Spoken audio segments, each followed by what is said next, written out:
The wind pushed dust in long, tired ribbons across the road as the stage rattled down from the pass and into Barrow Creek, a town that had built itself out of cedar, grit, and the stubborn faith that cattle could bend the desert to a human will. Bryony Teller kept her gloved fingers tight around the carpet bag in her lap and pretended the jostle of the wheels was the cause of the tremor in her hands.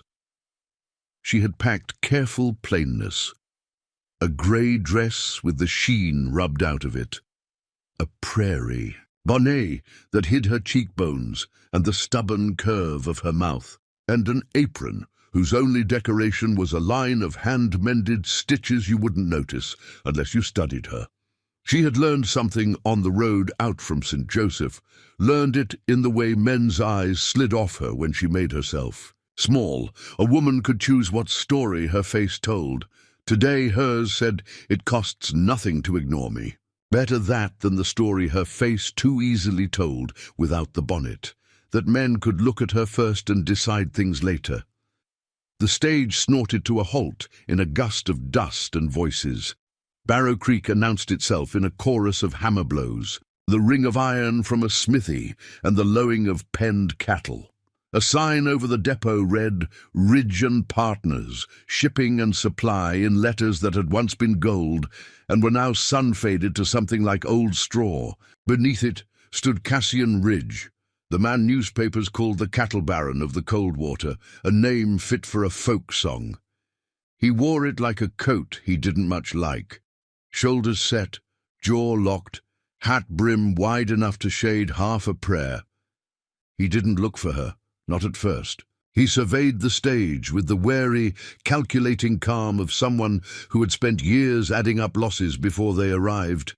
Then he raised a hand, and the driver threw down baggage. Trunk, feed sack, carpet bag, a child's wicker basket that didn't belong to her. Bryony stepped down last, careful, the ground coming up like a decision. "Miss Teller," he said, not unkindly, and not like it mattered. She lifted her chin under the bonnet and found his eyes. Storm grey, the kind that saw distance more easily than faces. "Mr. Ridge." She meant it to carry, and it did. A couple ranch hands paused. The blacksmith wiped his brow and glanced over. Their letters had been tidy things, practical, deliberate. He needed an alliance that would calm investors and consolidate. The water rights his late father had traded for cattle and credit. She needed a lawful place to stand, where a woman's work counted for more than keeping a ledger no one believed she could truly read. He had been explicit, a marriage of convenience, an understanding. She had met that with her own explicitness. She would work, and she would not be owned. "You came on the late stage," he said. "It was the one that arrived," she replied. Though what she almost said was, "I needed the extra hour of night to make myself into the kind of woman you'd overlook if you could." Instead, she added, quieter, "I didn't want to keep you from your work." His mouth did a small thing that might have been a smile or a muscle remembering how. "Work doesn't keep," he said. "It only waits to teach you how little you can do for it." A man in a checkered vest and the kind of smile that mistook itself for charm. Silas Creedy, she learned with a glance at the signboard in his hand, stepped in. "Mr. Ridge," he said, touching the brim of his hat. To Bryony, "Ma'am." His eyes flicked past her face like he had already assessed and shelved her. "Wells says the Coldwater's running thin at the bend. We may need to pull the herd early if we want." Cassian didn't look at him. "We'll go see it," he said. Then to Bryony, "Wells is our waterman. Silas is foreman." The smallest pause. "He'll see your things loaded." "I can load my own things," Bryony said, because the sight of Creedy's mouth made her want to claim as much ground as she could stand on. But two ranch hands were already lifting the trunk. She shifted the carpet bag to her other hand, felt the outline of her father's farrier's knife inside it press against her palm like an old habit.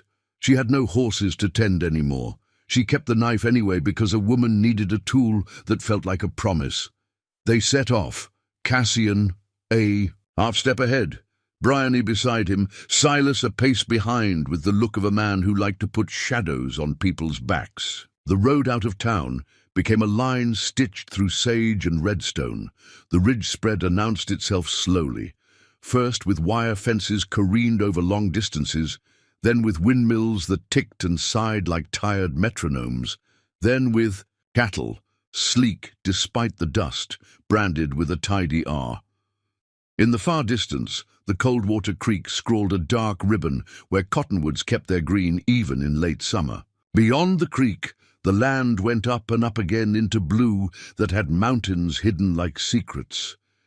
Bryony let her eyes collect details, the way her father had taught her to read a hoof, the lean of a fence post that predicted a winter wind's direction, the way scrub grew less shy near a low fold of ground where water loved to linger after storm, the slight dullness under the hair on a bay mare's flank that meant somebody had missed a tick or a fever taking hold. If she could learn this land fast and honest, she could keep a bargain without feeling like she had traded something she could never get back. "You've been west before," Cassian said without looking over. He had noticed her noticing. It put a slow warmth in her throat. "Only as far as Kansas," she said. "But land is land. It speaks the same language everywhere, only the dialects differ. Most people just see dust." "I see what it's hiding," she said. She let it sit there between them. Silas's horse threw its head and snorted. "Out here, ma'am, dust is what kills you, not the things hiding in it." His tone made the title sound like an insult. She catalogued his voice the way she catalogued fences. It took them 2 hours to reach the house, a long, low structure with a deep porch and the look of a place that had grown additions the way a tree grows new rings. From the porch steps, a woman with hair the color of barnwood lifted a hand. "Mr. Ridge," she said, her voice carrying the authority of someone who knew what flour cost and how to stretch it anyway. "We were about to send Linus to the road." "Dinah," Cassian said. "Miss Teller." "Bryony," Bryony said. Before the woman could choose a title for her, Dinah's mouth made a shape like approval. "We've got a room ready," she said, "and a kettle on. You look like the road forgot you were on it." Bryony almost smiled. "That's a good kind of forgetting in some places." Dinah's eyes, a frank brown, took in the bonnet, the plainness, the guarded way Bryony stood. "We'll see to it you remember yourself again," she said. Then to Cassian, "Wells is waiting at the lower corral." Cassian nodded. "I'll ride," he said. He paused, and Bryony felt the moment tilt on a pivot she couldn't yet see. "Miss Teller, Bryony, if you're not too tired." "Show me the creek," she said, because the distance in his eyes had softened into something like asking, and because water was where all bargains in this country either held or collapsed. Silas made a sound. "Lower corral's no place for a lady fresh off the stage," he said lightly. "Good thing I'm not that," Bryony said. They rode out with Wells added to their party, a man whose skin had the texture of old leather and whose eyes measured the horizon like it owed him a number. He lifted his chin. "Ma'am," he said, and meant it. The respect loosened something between Bryony's shoulders she hadn't noticed was tight. The lower corral held steers waiting for drive decisions, the creek a glossy curve beyond it. Wells pointed with his chin. "Bend's silted up," said.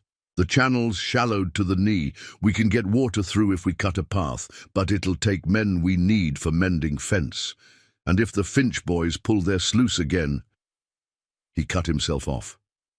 Cassian's mouth went hard. "Finch doesn't own the Bend. Finch acts like he owns anything his hands can reach," Silas said, which sounded like he admired it. Bryony dismounted without waiting for help, boots hitting dirt.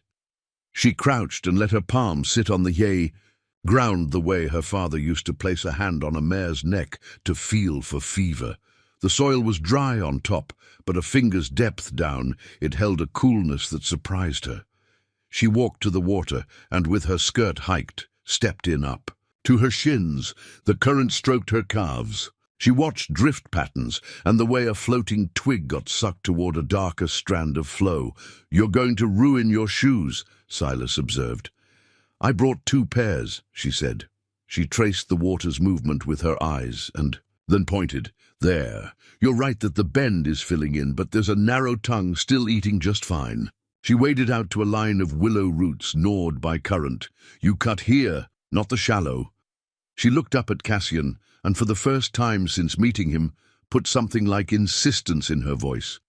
"If you take men to dig, you'll dig until the first frosts, and the creek will lay silt back down like a quilt by spring. But if you sink brush in a lattice across this tongue and bridle the current to your purpose, it does half the work for you.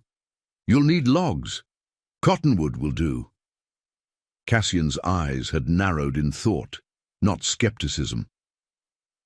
"You've done this in Kansas," she said, "on a smaller creek, with a woman who taught me more in a summer than a man would have chosen to teach me in a lifetime." Briny on her lips, she added, "If Finch pulls a sluice, he can't pull a brush. Lattice out after you set it, not without showing his hand. You'll have witnesses." Silas clicked his tongue. "We don't have time to weave baskets in the river." "We could try one," Cassian said, still watching the water. "Wells?" The waterman nodded. "It'd work," he said, "if the men listen and keep their hands from doing what their habits love better." He looked at Bryony. "Show us." They worked until the light went thin. Bryony's skirtum turned the color of the creek, her forearms streaked with mud and willow. Sap, men who had first stared at her like you stare at any trouble you don't want, got quiet and watched. She said little. She had learned the way men were more willing to take instruction from women, whose words lilted down into plain verbs and nouns instead of up into reasons. As the first woven braces bit the flow, the current hummed different. Wells grunted. "She's got teeth now," he said, squinting at the water's new line. "By morning she'll have bit herself a path." Cassian glanced over at Bryony only once, quick and caught. She pretended not to notice the way something like surprise had gentled into his mouth. He still believed he was marrying a homely spinster. She was content to let him keep believing whatever story made this day easiest. It was not her duty to untangle a man from his presumptions if he used them to keep her hands free to work. They rode back with sunset bleeding across the long backs of clouds. Dinah met them at the porch with lamplight and a towel, and the kind of look that says, "I may never say all I notice, but I notice anyway." Dinner was roast and beans and cornbread, and a table long enough to seat the ranch's bones. Bryony sat at the near end because Dinah's hand nudged her there. Cassian sat at the head because that's where a ridge sits when the table carries his name. Men ate and stole glances. Conversation did its working day shuffle until Silas lifted his cup and let his voice carry. "To the Ridge's good sense," he said, "and to a marriage that'll keep the bank smiling until the drought decides to whisper good news." Laughter. Like a knife on a whetstone. Bryony held her spoon steady. Silas's words slipped around the table like a rope looking for a neck. Dinah stiffened. Cassian's jaw turned to rock. Bryony swallowed the spoonful and set it down. "To the waters. Good sense," she said, and let her voice be clear. "And to men who listen when it speaks," somebody snorted. Somebody else, at the far end, murmured, "Here now." Cassian lifted his cup. "To work," he said, as if he could muscle the evening back into its shape. They drank. Later, in the room Dinah had made into a space that smelled like soap and cotton that had been faithful to a clothesline, Bryony peeled off the wet skirt and looked at herself in the mirror. The glass was flawed, waves where the world dimmed and brightened as you moved. In the shifting, she caught a glimpse of her face without the bonnet's command to be unremarkable. She was not beautiful in the way a painting would choose to hold. She was beautiful in the way a riverbank is, with lines that made sense in the language of function. Her eyes were a brown with flecks of amber that never looked the same twice. Her cheekbones were new, a gift from a season of tight dinners, and harder work. And her mouth hadn't yet learned to soften when a man's gaze asked it to. She thought of Cassian's eyes by the creek, how they'd narrowed not in a narrowing way, but in the way of a man focusing on a problem he wanted to understand. There had been no hunger in that look. She didn't know yet if that was comfort or insult. She laid a palm on the washstand for balance and let herself admit the thing she hadn't put in any letter, that she wanted a place where her hands could do good, and she wanted, though she had no language for it, to be seen in the doing. Dinah knocked and entered before Bryony could answer, because that's what women do when a house needs keeping. She set a folded shawl on the trunk. "Mornings are colder here than they earn the right to be," she said. Her eyes flicked to the mirror, and then back to Bryony's face. "You did well at the bend." "I did work," Bryony said. "Men use different words for what they think they're seeing," Dinah replied. "But the creek will tell the truth by breakfast." She paused, then in a voice that lowered, "Because houses hear more than you want them to. Silas Creedy likes to be in the middle of everything that turns. Don't stand too close to pivots he's greased." Bryony found her reflection's gaze and held it like it belonged to a friend. "Is Mr. Ridge slow to think ill of men?" "He's slow to think anything that isn't cattle, weather, or numbers," Dinah said, "which means trouble walks right up and shakes his hand sometimes." Bryony touched the notch at the base of her throat. "He was kind to me," she said, surprising herself with how much that mattered and how little. "Kindness is the easiest good," Dinah said. "Watch what he does when something's hard." Sleep came like a courier who had run too many miles. When Bryony woke, the light had the thin, eager quality of a day, not yet convinced of itself. She dressed in another simple dress, darker grey, sturdier hem, and put her bonnet back on because habit and armour looked the same from a distance. But her hair she braided tighter, as if she could tie her resolve into something a gust couldn't pick apart. The men had already gone by the time she reached the yard. Wells stood by the corral gate, hat pushed back. "She bit," he said without preamble, and then allowed himself a cracked smile. "You come see." On the way to the bend, she heard them before she saw them. Cows calling to calves, the creek muttering its new tune through brush. When the bank opened, she felt the pride she never let herself admit bloom in her chest.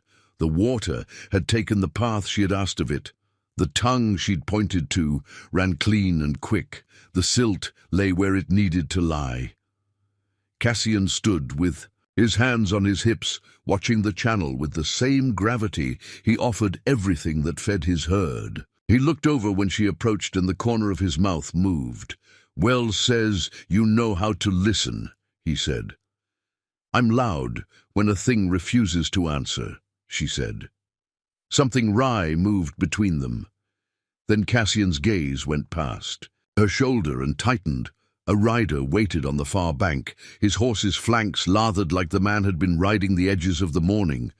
Hobart Finch, Bryony understood, because you learn a man's name by the way people say it, even when they don't speak it. Finch wore a suit made for an office, not a saddle, and a face that expected all rooms to arrange themselves around it. "Mr. Ridge," Finch called, voice carrying just fine across water. "Seems you've been rearranging the land." "The land rearranges itself," Cassian said. "We just ask it polite." Finch's smile put her in mind of Silas's, as if they were cousins. "You understand I'm well within my rights to manage flow under Section 7. Wells muttered, "Something that rhymed with rights and fights." Cassian didn't turn his head. "Section 7 applies to diversions for irrigation," he said. "You've got no crops. Cattle couldn't care less about a paragraph." "You planning to register a marriage with the court today, Mr. Ridge?" Finch asked, as if he were asking about weather purely for conversation's sake. "Timing's a funny thing. Contracts like to meet witnesses before they go to work for you." Cassian's body stilled in a way that made Bryony feel as if the air had changed temperature. "We'll see you in town," he said. Finch tipped his hat, turned, and rode away like a man content to have planted a seed that didn't need water to grow trouble. They rode back to the house in a quiet threaded with unasked questions.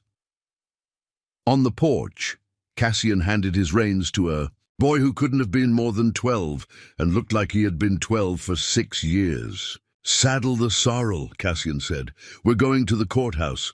Bryony took a breath that tasted like dust and new resolve. "I'll fetch my shawl." Dinah's mouth pursed as Bryony passed. "Finch is playing at something," she said as she tied the borrowed shawl around Bryony's shoulders. "Men like him always are. Be careful where you step when a man scatters chaff. He's trying to get your eyes off the seed." Town was a handful of streets, pretending they could hold still while cattle moved through them like tides. The courthouse was a 2-story cube with ambitions of marble it had given up on. They climbed the steps together, Cassian's hat low, Bryony's bonnet steady, Silas trailing as if he didn't know how to be anywhere but just behind a man's shoulder. The clerk looked up, startled when they entered, and then tried to hide his startle in officiousness. "Mr. Ridge," he said, smoothing papers. "Miss..." He faltered at Bryony's bonnet. "Teller." "License," Cassian said. They filled forms with lines for names and lines for dates and little boxes that tried to turn what was complicated into something the box could hold. The clerk read the oath. Cassian's hand brushed the register. Bryony's hand followed. Their signatures sat side by side. His slanted modestly, hers precise in a tidy script her father would have recognized, even if her life had made the shape of it harder. "Judge is in the next room," the clerk said. "He can solemnize quick, as saying grace." They looked at each other. An agreement they had written in letters hung in the space between them like laundry with the clothespins failing. The plan had been a church wedding at the ranch, something steady that didn't pretend to romance. But Finch's gaze at the creek had turned symbols into levers. "Let's do it," Cassian said. Bryony nodded. "Let's do it." The words felt like walking into a river with both feet. The judge was old, in the way of men who carry the law as a weight instead of a weapon. He cleared his throat, said words that were older than both of them put together and still only half sturdy. When he asked if anyone objected, the silence was a private thing, full of everything neither of them had said since they first read each other's letters. When he pronounced them married, Bryony's heart did not leap. It settled. There is a certain peace in stepping cleanly into the thing you chose. They walked out into a sun brighter than it had any right to be. Town had taken on a bare festival air, the way it did whenever the shipping pens filled and the railroad agent smelled a bonus. A handful of men tipped hats at Cassian. A woman with a child on her hip looked at Bryony with the soft fierceness. "Women save for women they hope will land on their feet. Congratulations," Silas said. He had not smiled at any moment in the judge's room. Now he smiled like he had earned it. "Finch will be disappointed to hear it went off without a hitch." "We haven't eaten since dawn," Cassian said, and Bryony could hear the truth of it in his voice. "There's a cafe on the square." They ate eggs and biscuits and coffee so strong, Bryony could feel the spoon trying to stand. She kept her bonnet on, because the room deserved that story for now. Cassian spoke little. When he did, it was about cattle that needed moving, and a shipment of salt that hadn't arrived. It would have been easy to read it as indifference. She chose not to, because she had learned indifference has a posture, and this wasn't it. This was a man who knew that feelings had to live in the chinks left by work. They were paying when the door blew inward, and boys ran through it with faces like summer storms. "Stampede!" one shouted. "Up on the mesa!" Another, "Someone cut fence on the south pasture!" Cassian's chair scraped back hard enough to shout on its own. "Horses!" he said, already moving. Bryony was on her feet before she thought. To be. She ran with them. Cassian, Silas, Wells, two more hands who had materialized like news. The stable boy had the sorrel ready. Bryony found her mare without thinking. Dust roiled down the street like a cavalry. By the time they hit open ground, Bryony could hear it. The low, terrible river of 1,000 hooves thinking one thought. They crested the rise, and the world became a thing made of motion. The herd had broken and was running south along the lip of a shallow canyon whose floor was summer dry and whose sides were crumbly as old cake. If the weight of the cattle went over, it would drag half the slope with it and bury the first 3 rows in a churn that killed without thinking about it. "Drive them left," Cassian shouted. "Keep them off the edge." Silas wheeled to the outside and cracked his whip in a line like punctuation. Wells took the flank, shouting. Cassian went for the lead. Bryony saw the shape of it and went where no one had yet ridden. She cut across their backs at an angle, yelling from her lungs. Bottom, waving her shawl like a flag no army had ever seen. The herd had lost its mind. You can't argue with an animal without one. But you can shout louder than panic if you choose the right place to shout. A calf stumbled near the edge, its hind leg tangled in cast-down wire.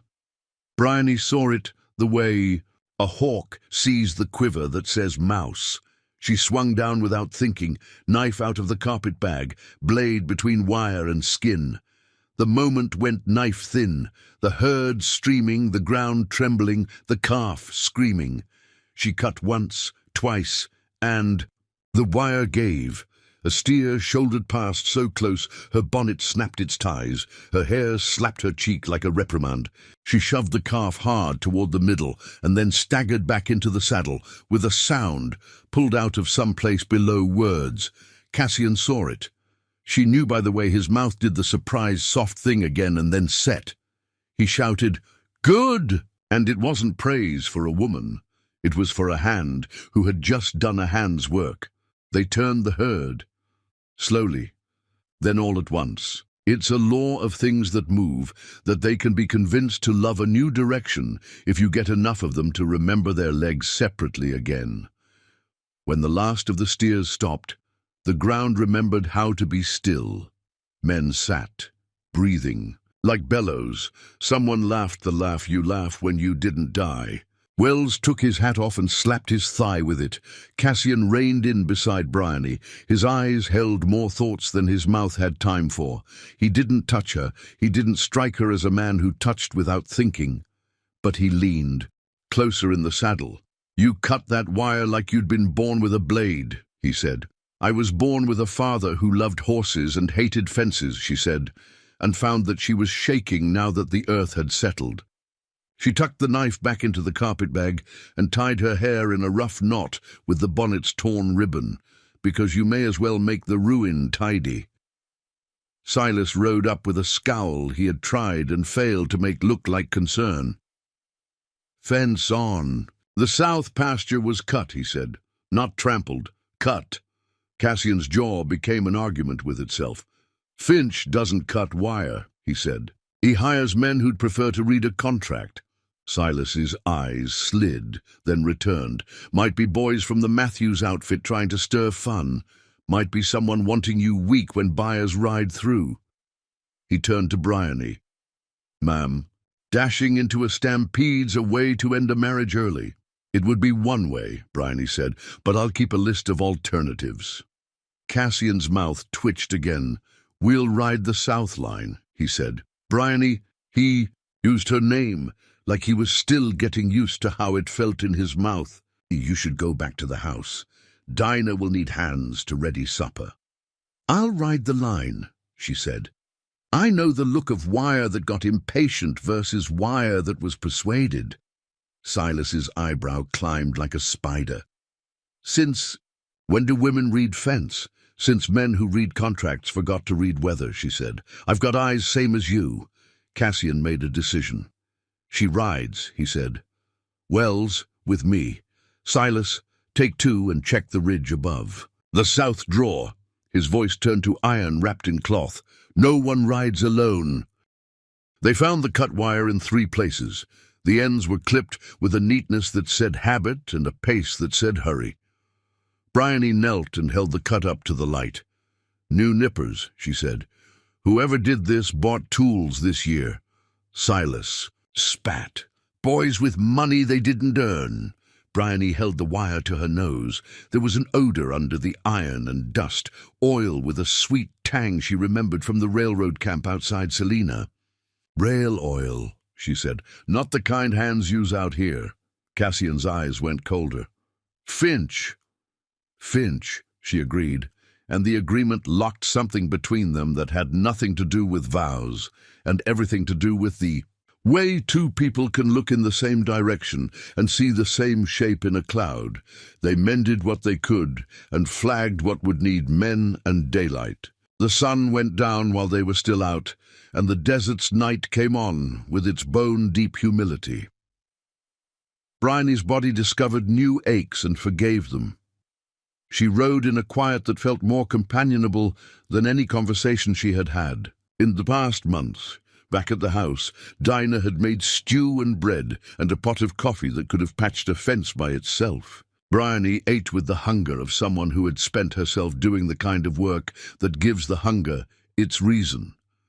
Men drifted in and out like tides. Wells sat long enough to say, "The lattice held. We can shift cattle to the north pasture in 2 days if the bend keeps talking that language." Silas came last. He dropped into a chair, leaned back, and set his boots on a second chair, because he was the kind of man who did that when a woman was watching. He made a show of brushing dust off his shirt with 2 fingers, dainty. "Ran into Finch on his way back to town," he said. "Said he hopes your wedding day was happy. Said the bank's feeling hopeful too." Dinah made a sound in her throat that meant if hope was a pie on her windowsill, she'd lock the window. Cassian looked at Silas without looking at him at all. "The bank can read numbers same as we can," he said. "They know a herd well managed and water that keeps its agreements." Silas smirked. "And a marriage." Bryony stood because too much sitting makes your tongue rude. "Dinah, tell me where you keep the mending. That fence didn't sew itself, and neither will this apron." "Basket under the stairs," Dinah said, grateful for the pivot. Bryony took the basket and sat near the window where the lamplight didn't make a scene of her. She stitched like her mother had taught her, even steady, letting the night slide by on the other side of the window like water. After a while, Cassian came to stand beside the table and quietly said, "Thank you for today." She looked up, needle midway through a stitch, for not getting killed, for making it easier for all the things that were trying not to die to keep at it, he said. His eyes held something that wasn't gratitude so much as recognition. "I keep forgetting. A thing you keep reminding me of." "What's that?" "That a life is more than cattle and a creek. It's the choice to stay when both of those try to leave." She nodded. "I chose," she said simply. "You did too." He was still standing there when a rumble like distant thunder rolled up from the south. Wells stood so fast, his chair skidded. "That's not weather," he said. "That's rock." They ran for the porch. Above the south drawer, the night had a bloom of orange in it, a glow like a lantern held behind a thin curtain. A beat later, the air struck their faces and the sound arrived, bigger, hungry. "Dynamite," Silas said, and his voice had the expression of a man watching a play he'd seen before. "At the dam," Cassian's jaw set. "Horses," he said. "Now." Bryony was already moving. Dinah caught her sleeve. "Are you sure you—" "I'm sure," Bryony said. She made the basket of mending into a fortress on the table, because sometimes you do a small practical thing on your way to danger to convince yourself you still live in the world of small practical things. They rode into a night cut sharp by rocks and the noise of water gone mad. The dam Finch's men had thrown up in a fit of permission where they had no right now, roared like a throat learning a new language. The blast had chewed the middle out of it, and the creek had become a river with no patience. "What's broken will break worse," Wells shouted over the noise. If the rest of that wall goes at once, the surge'll take the low bridge and half the cottonwoods with it. Anything in the wash dies." He pointed downriver to a pocket of land where, Bryony realized with a jolt, a cluster of calves had been penned for weaning. "Who penned calves there?" she asked, sick with the question. Silas pushed his hat down. "Hands who followed orders," he said. "Your husband likes to use that pocket when the north wind turns mean." He didn't say. Which man had suggested it this week? Cassian looked like a decision. "We split," he said. "Wells and I take the calves. Hylas, you and—" His eyes went to Bryony and stopped as if he'd ridden into the edge of something invisible. She was already swinging off her mare. "I'm going up," she said. "If I can open the sluice board at the west brace and give the water a mouth it wants to use, she'll take it. The wall might hold long enough to keep the surge from making new rules." "It's a fool's climb," Silas said, but there was no heat in it. He looked from her to Cassian and back, like he was counting coins he couldn't keep. Cassian's face told a story his mouth didn't. It was the story of a man who had found a life thin enough he could finally keep it in both hands, and now watched a new piece being added that might tip the balance. "You'll need a rope," he said. "I brought one," Bryony said. Her father's knot knowledge sat in her hands like the one inheritance no man could contest. She looped. Herself, tied a bowline around a rock that made a promise, and tested weight. Cassian stepped close enough that she could feel the heat coming off him like the same heat that lived under a horse's shoulder. "Bryony," he said, and her name in his mouth finally sounded like he knew it now, not just the letters of it. "If the wall starts to give, I'll know," she said. "I'll be at the base," he said. "If you slip." "Don't catch me," she said, because it was a good line and a true one. "Catch the rope," she climbed. The rock was slick with splashed fury. The air turned to rain even with skies dry. She found holds because the country gave them to anyone stubborn enough to ask without begging. Halfway up, the world tried to shake her off. She set her jaw and asked again. The sluice board was wedged tight, swollen wood that had learned to love its prison. Bryony braced both feet and leaned her weight without kindness. It shifted. She heard, more than felt, the creak. Inhale, she leaned again. The board gave a mortal groan and came away like a tooth the mouth had stopped owning. Water slammed through the gap with a joy that made fear feel like a small emotion next to it. The pressure changed. The intact halves of the dam stopped there. Dangerous shiver and took up a firmer hum. "Good!" Wells's voice knifed up to her. "Hold her there!" Bryony shoved the board aside and reached for the second brace. Her hands were blood now, skin gone. She laughed once because sometimes the body uses laughter to say, "I am alive and furious at it." She felt the shift before she heard it. The particular kind of looseness in rock that means a cousin piece somewhere has started a new plan. She didn't. Look down. Looking down is a conversation you don't have when the road is already speaking in the best voice it has. "Bryony!" Cassian's shout bent her name. "Left! Your left!" She shifted. The good hold that had been a friend turned into a handshake that tried to let go. She slapped her palm into a crack that took it because she asked without arrogance. The board moved. The water liked it. The wall stopped telling the story called collapse and started telling the story called held for now. She made a sound that was not a word and could have been a prayer if prayers sounded like that. A second noise came from behind her shoulder, a noise that didn't belong to water. The small, intimate click of a rifle hammer pulled back and held just short of release. "Don't move, Mrs. Ridge," a man said near enough that the last word touched her ear with his breath. "Would be a shame if the first widow in this new marriage was you." She turned her head slowly as if the air had become syrup. Silas Creedy's face looked back at her out of the night, eyes pale as fish in river light, the rifle's muzzle close enough that she could have kissed it if she were a different kind of fool. "Before we jump back in, tell us where you're from.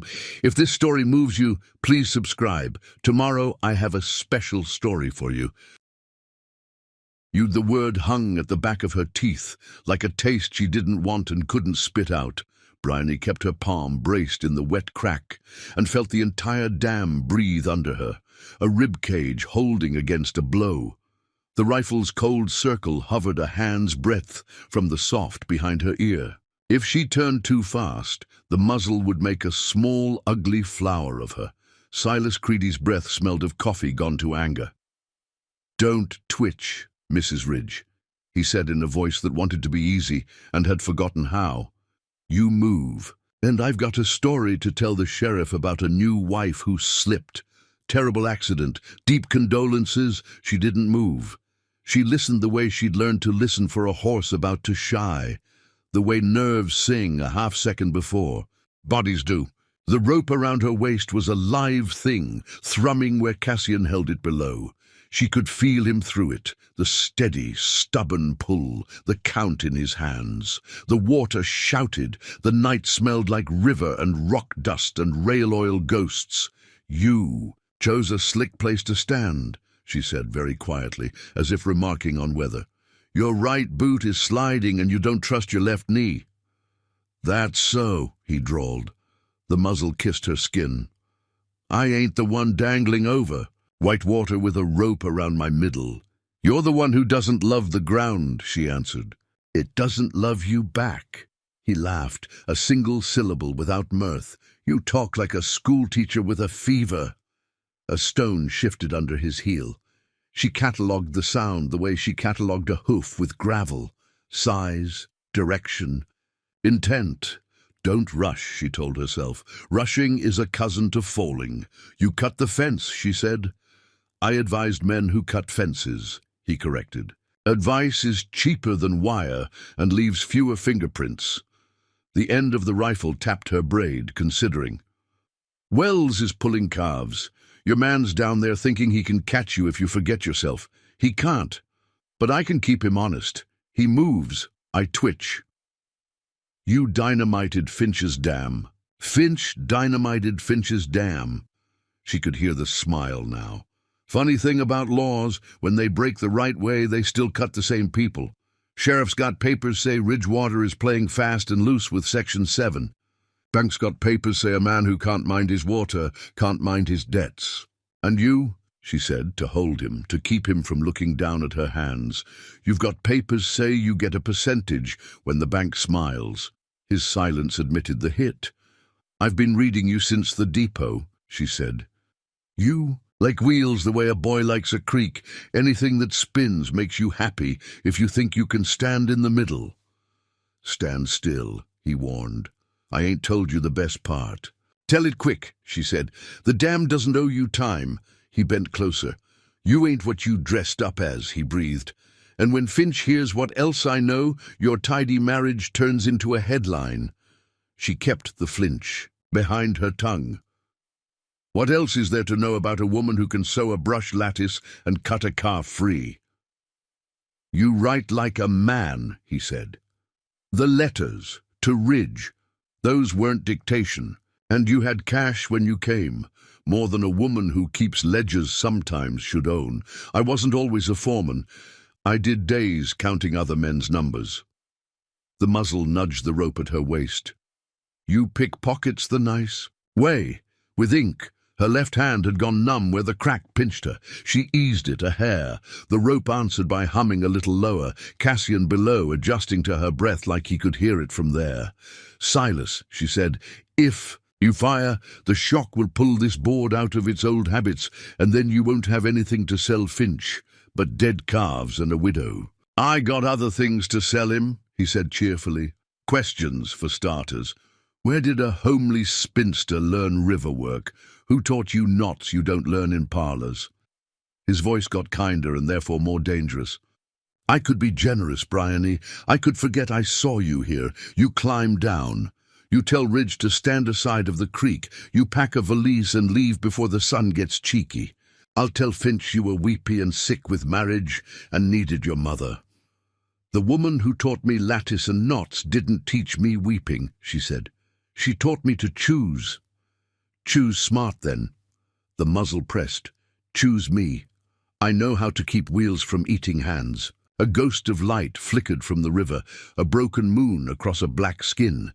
In it, she saw the shape of Silas's left boot, smooth leather, slope worn wrong. There, just above the ankle, the telltale dull sheen of oil where a man had been. Near machinery he didn't understand. Rail oil with that sweet stink you couldn't mistake once you'd been around it. The same hint had ridden the cutwire. "You shake when you lie," she said softly. "I ain't shaking," he said, insulted. "Your voice doesn't." She turned her head a fraction. The muzzle followed, because that's what muzzles do when a hand believes they govern the world. "Your boot does." She didn't wait for the retort. Waiting was a luxury. She loosened her grip in the crack and let the rope take her weight hard. Gravity did what men won't, without asking permission. Her body dropped an inch, then another. The sudden shift snapped the muzzle past her ear. The shot cracked open the night and tore a splash from the upriver face of the dam. The wall shuddered like a creature bit by a fly that can kill a horse. "Bryony!" Cassian's shout rose below, ripped to thread. "Hold!" she called, not sure if he could hear over the ricochet of water and echo. "Hold the rope!" She planted her boots and heaved into the crack again. The board she'd loosened wobbled. Like a tooth, water loved a weakness. It shoved its argument into the new mouth she had opened and yelled, "Yes," with white water. The dam steadied, not safe, but less in love with the idea of sudden ruin. Silas cursed. She felt him try to get his. Balance on slickstone, felt the rifle scrape rock as he fumbled for a second shot he couldn't take because his knees didn't trust him. She didn't take her eyes off the wood, not because she wasn't afraid of the iron, because the iron wanted her eyes, and the water wanted her hands, and the water had earned hers. "Cut her down!" he shouted, scrambling back from the spray. "Ridge, let go!" Cassian didn't. She felt it in the rope and in the way his voice didn't answer. He was saving breath for pull.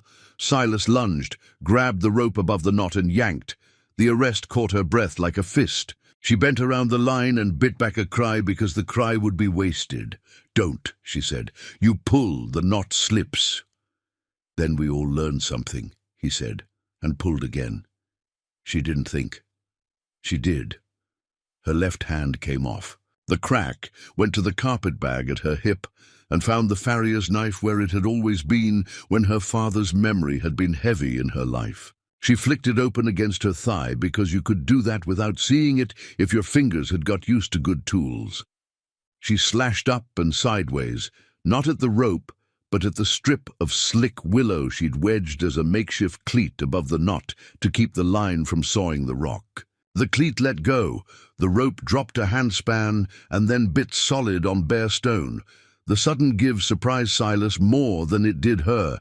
He staggered backward into the gush and flailed. She turned the blade and struck the rifle barrel with the dull edge. A smart rap, not a heroic swing. The gun went clattering, bounced off the lip of stone, and splashed into the black mouth below, where the creek accepted all kinds of confessions. Silas grabbed for a hold and found only water and round stones. With minds of their own, he went to his knees. He scrabbled back up with a hiss that didn't belong to any animal Bryony respected. Me," she said. "Climb, if you intend to talk." She hauled on the crack again, got the second board to burp a little water out its joint. The dam's tone changed. The roar went to a throatier sound, the kind a choir makes when a bass section finds the note the song was written for. Below, Wells whooped once, a clipped, practical sound that meant calves would live and men would not be washed into a new county yet. Silas took a step he shouldn't have. The stone sloped where he expected flat. He pinwheeled, grabbed at the rope that held her, and she felt the line jump. Cassian swore, a guttural syllable that told her he had both hands locked and no intention of trusting any god before he trusted friction. "Get off the line," she spat. Silas's hand slid. His palm burned where the rope taught its lesson. He let go with a yelp that sounded like insulted pride. He went to his backside and skidded 3 feet, heels scraping furrows in algae. The little laugh that bubbled in her was not kind and not meant to be. "Bryony!" Cassian again, closer now, voice turned iron with worry's ache. "Hold," she said, and this time she felt him answer in the rope. 2 short pulses she could have read blind. Wells's shout came after. "We got the calves!" "Move your hands, Mrs. Ridge. We'll read the rest of the water in the morning." "Careful climbing," Silas said, breathless and furious. "It's a long way down if the rock gets impatient." He was backing away. She could hear his boots in it, the sound of a man who had not had his fill of trouble yet, just some other trouble to chase. "Silas," she said, and tasted the name, like grit. "Whose idea, Finch's or yours?" "Doesn't matter," he said. "What matters is whose name gets signed at the bank when the papers change hands." She heard him grin. "You think Ridge keeps this spread because he stares at cows and wills them fat? He keeps it because men like me make sure other men look where we point." He vanished into night and brush. His absence felt like a glove pulled off the wrong hand. Too sudden, the air cold on the skin he had been covering with a bad heat. "Climb to your right," Cassian called, breath still ragged. "There's a ledge, wide enough to sit a minute." She did. The rope talked them both up, she with toes and fingers, he with arms, and an anger he had turned into muscle long ago. When she reached the ledge, she sat and let her hands shake proper. They were ribbons of skin and river sand and blood. The pain had taken its time. Now it wanted attention like a child past due for supper. Cassian came into view below her, hat plastered down with spray, jaw a thing carved by a man who liked edges. He put a hand on her calf, the barest touch, steadying without asking to own. "May I haul?" "Yes," she said, slow. He did not pretend he could make the rest easy. He made it possible. When she stood on dirt again, the world tilted, then righted itself. Wells appeared out of black, carrying a calf over his shoulders like it was a wet coat that had insisted on living. The animal bawled, indignant and alive. They moved back from the river, out of the reach of unpredictable decisions made by late-night water. Bryony sank onto a boulder and got intimate with pain. Cassian knelt and took her hands without asking. This time because consent looked different when a woman was bleeding and hadn't yet decided if she had time to be brave about it. "You did good work," he said, not looking at her face. "I'm sorry I told you to go back to the house." "You didn't tell me. You suggested." The corner of her mouth tried out a shape that could grow up to be a smile when this was a different hour. "I rejected." He cleaned grit from her. Palms with water in his kerchief, careful as if careful could undo what sharp boards had done. She watched the focus gather on his brow. When a man gives you his attention at the same time as his hands, it's not nothing. "Silas was there," she said. "He threatened to make a story of me. He had rail oil on him." Cassian's jaw got quiet. "I'll find him." "Not in the dark," she said. "You won't see him until he chooses. And he's not done choosing." She knew the type. Men like Silas had a bottomless cupboard of decisions that made other people carry the plates. Wells settled the calf and wiped his mouth with the back of his hand. "The brace'll hold," he said, looking back at the dam, which now hummed, like a thing satisfied for tonight. "By noon we can shore that west gap and set more brush in to keep her honest. You saved us a week of dancing with the devil." He squinted at Bryony's hands. "Dinah's going to cluck." "Dinah can scold," Bryony said. "She earned it." Cassian wrapped her palms with the care of someone who had been ashamed of needing care once and never forgot it. "You climbed because there was no other choice," he said. "I keep replaying the moment you dropped on the rope like that. I keep thinking—" He cut himself off, the way men do when they find a word that makes their body decide whether to be made of bone or water. "You think too many thoughts," she said gently. "Pick one you can act on. Leave the rest on. A fence post and collect them tomorrow if you still want them." He huffed a breath that might sometime be a laugh. "You talk like a person water listens to." "It only listens Because it knows I'll listen first, she said. It's a polite dance. Most men stomp around trying to lead. She looked past him to the black mouth where Silas had slipped away. He's in Finch's pocket. I know, Cassian said quietly. She looked back, caught. You knew before tonight? I suspected. He finished the rap and sat back on his heels. I wanted proof I could show the hands. A ranch doesn't turn if a foreman goes in half. The men go with him. He rubbed a hand down his jaw. But I waited. That's on me. She tested her fingers. The pain was a bright, useful thing now, present, not stunning. You waited because you didn't like the shape of the hole firing him would make. That's not cowardice. That's knowing you can't make work out of spite. He looked at her like she had handed him something he'd been looking for under the wrong bed. Thank you. She shrugged and immediately regretted shrugging. I'd appreciate it if you didn't let me touch anything with bristles for a day. Dinah will deputize half the bunkhouse to be your fingers until you can steal them back. He said. They rode back at a walk that asked the night to allow them safe passage. The world felt different, not safer, just truer. The way faces do after someone has stopped trying to hold the wrong expression. Bryony kept her eyes on the land, but her mind went to the cupboard in her carpet bag where a piece of paper lived, folded 8 ways. She had bought it with pride and fear, and the last of the money her father hadn't drunk or shamed. She had meant to show it to Cassian in a week, after the first dust together, after they had learned each other's silences. Silas's barrel pressed against her last thought had changed the calendar. Some things belonged in daylight before men like Finch learned how to cover windows. Dinah met them at the porch with a lamp like a small sun. She opened her mouth and closed it again when she saw the bandages and the new edges in Cassian's face. Wells? Calves live, he said simply. Tall woman climbs like a cat. Silas runs like a rat. Come in, Dinah said to Bryony. Brisk, because brisk was the way you handled luck before it got ideas about leaving. Sit. If you argue, I'll fetch a spoon and hit you with it, and I'm very good with spoons.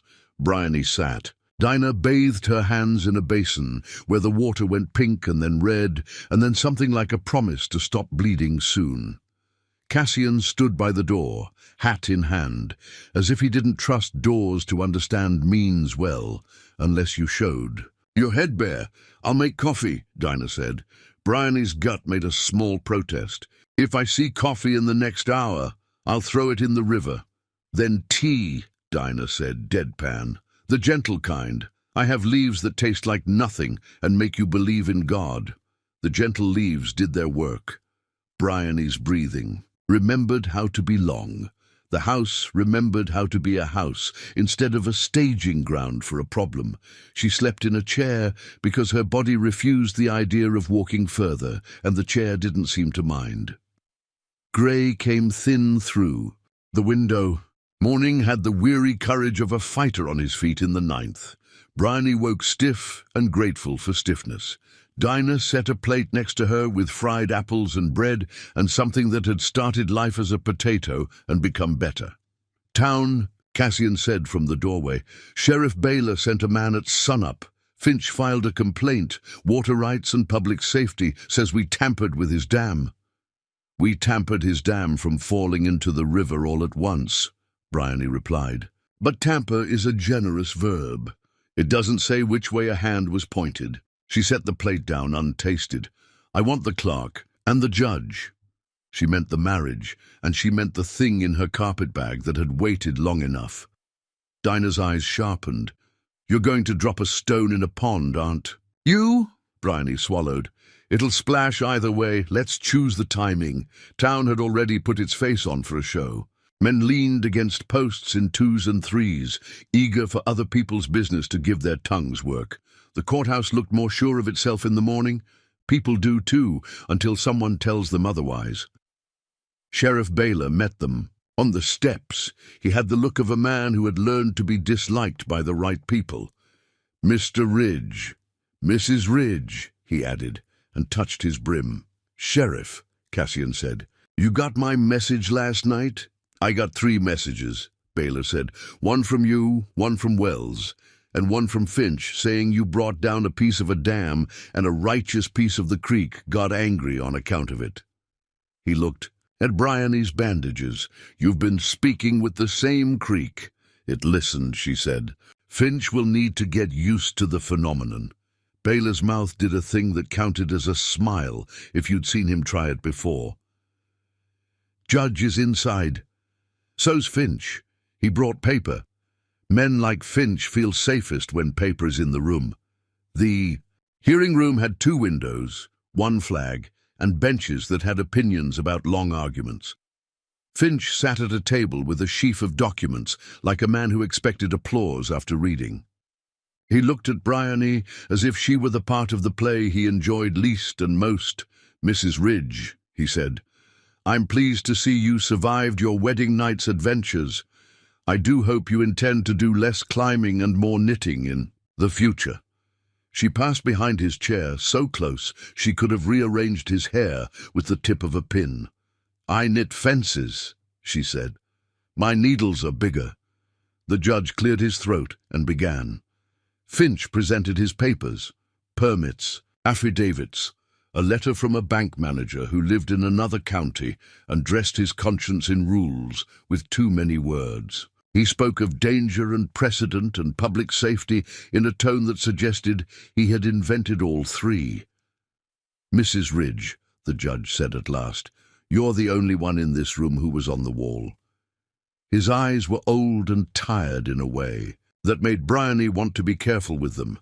"Tell me what you did." She told it, simply. The rope, the board, the hum of a dam that had been relieved of a bad decision, the calves. She did not embroider. She did not take credit for things that water had done once she had offered it a better line. "And the blast?" the judge asked. "I heard it," she said. "I smelled rail oil at the cut fence earlier, and on a man at the dam, fresh nippers on the wire. That's not a coyote. That's coin." Finch leaned back and steepled his fingers like a preacher who wanted to accept a confession and then invoice the sinner. "You're accusing my men of criminal mischief," he said, smooth as varnish. "Do you have proof, miss?" "Apologies, Mrs. Ridge." "Proof is a tool of men who weren't there to learn," she said. "But I bring what I can." She set the carpet bag on the table and, with care that honored her bandages and her mother's ghost, took out the farrier's knife and a rag wrapped around it. The rag smelled like the night's wrong choices. "This is from the cut. It's the oil the rail camp uses," she said. She did not say how she knew. She didn't owe Finch the shape of every road she had walked. Baylor leaned in, sniffed and grunted. "I know that stink," he said.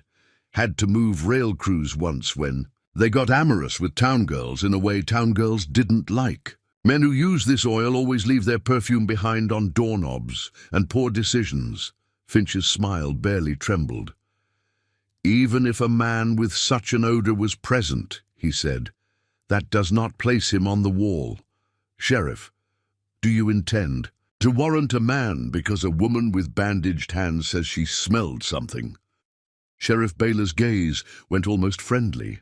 "I intend to put 2 men on the dam and see if the wood tells the same story Mrs. Ridge tells," he said. "And I intend to ask around the rail camp whether anyone bragged about running fence at midnight after being paid in bank money." Finch snapped, "That will be unnecessary." "Most things that are necessary appear unnecessary at first," Bryony said, "especially to men who like to call other men unnecessary once they've used their hands." Cassian's boot touched the back of her shoe like a breath. It wasn't warning. It was gratitude not asked to speak. The judge made notes, as if the notes might someday need to stand up in a room by themselves and explain why a man had written them. "Even if we set aside the matter of the dam," Finch said, recovering his smooth, "there is the question of marriage. Mr. Ridge is prudent when he remembers to be, but prudence that arrives late is as useless as rain in January." "We were married yesterday," Cassian said flatly. "So your clerk says," Finch replied. and the license appears tidy.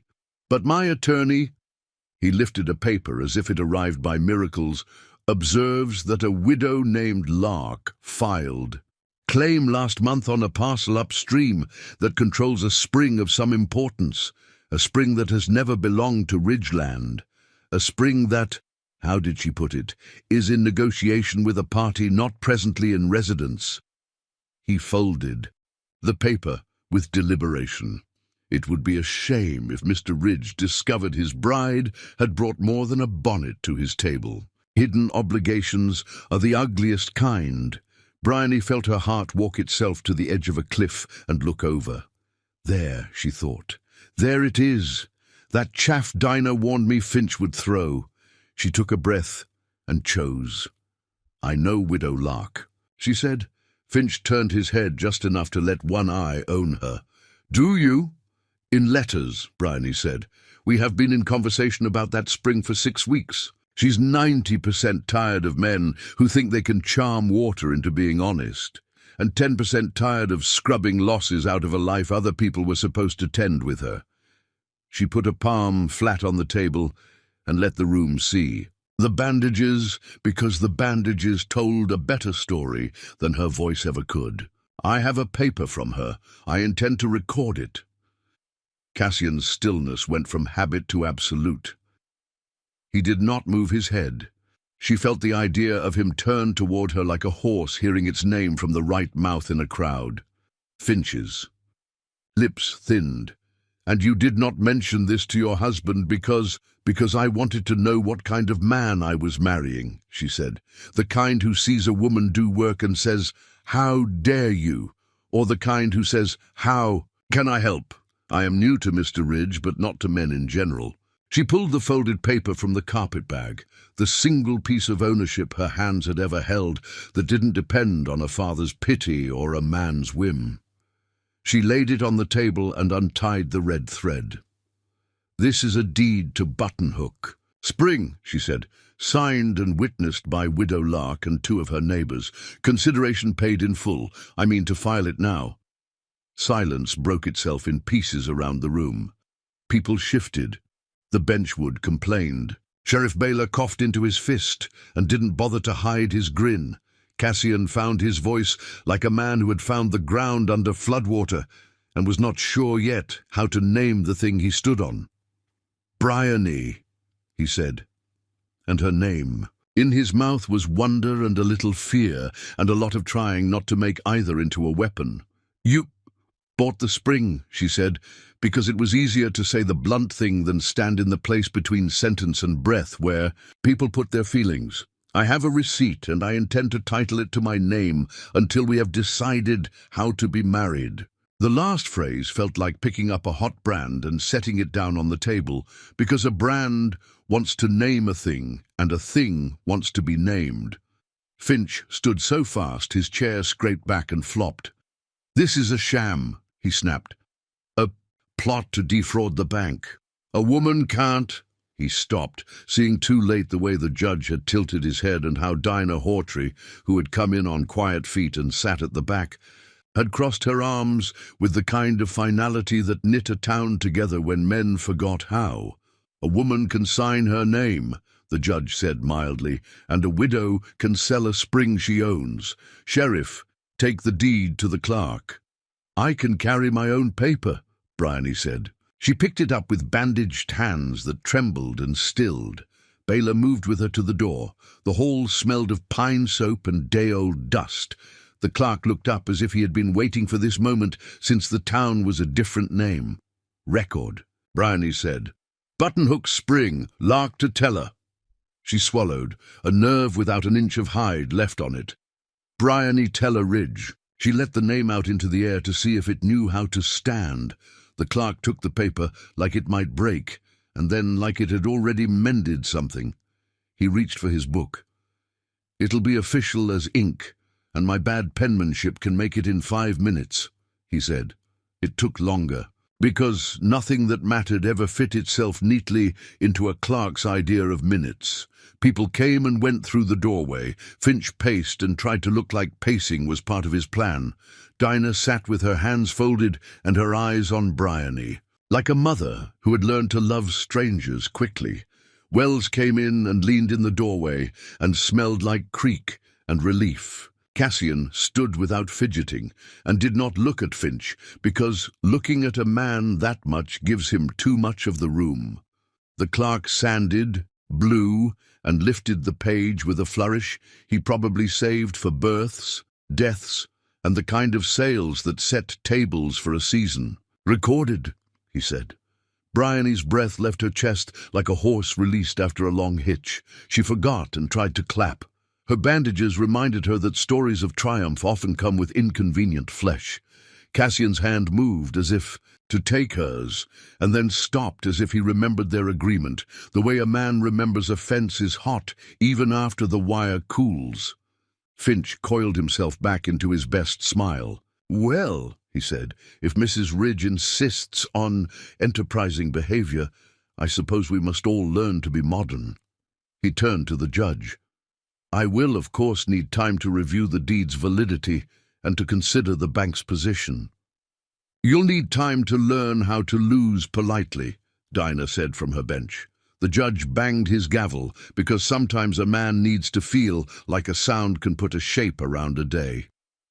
"Sheriff Baylor will investigate the blast. Until then, no one touches the dam without his say-so.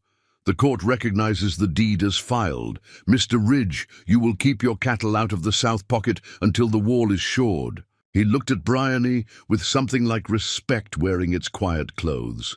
"Mrs. Ridge, you will keep climbing only when climbing is the only thing left." "I don't climb for sport," she said. "No," he said. "You climb because someone else didn't." They spilled into the hallway. The murmur followed like wind under a door. Wells squeezed past and tipped his hat. "Spring belongs to the house that knows how to use it," he said. "That's a day's work and then some." Bryony felt bone-tired and new-blooded, both at once. She wanted to go home, which was a word she had not used out loud about anything that wasn't syllables since Kansas. Cassian stepped close enough that their shoulders might have brushed if either of them had forgotten what shoulders were for. "Thank you," he said. She met his eyes. She expected to see pride and calculation, because men keep both where gratitude lives. What she saw was steadier. "You don't need to thank me," she said. "I didn't buy the spring for you." "I know," he said. "That's why it feels like a gift." Before she could figure out where to put that, a sound slid under the courthouse din like a knife, metal on wood, cocked and eased. The hallway's talk shrank. The air learned a new lesson, fast. "Step away from that deed, Mrs. Ridge." "Silas," Creedy said, voice close as a whisper and colder than the rifle's muzzle she had tasted last night. "Or I start with the judge."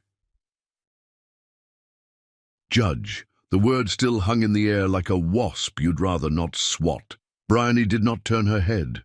The hallway had the long wooden throat of a church that had never quite learned how to pray, and the sound of Silas Creedy's rifle being eased toward an aim had taught everyone present the new liturgy. "Careful where you point our futures," she said very softly. Her voice did not break the air so much as enter it and ask politely to be heard. "Step away," Silas repeated, and she heard the little thrill he got from feeling taller in a narrow place. "Deed on the table. Hands where the sheriff can see him.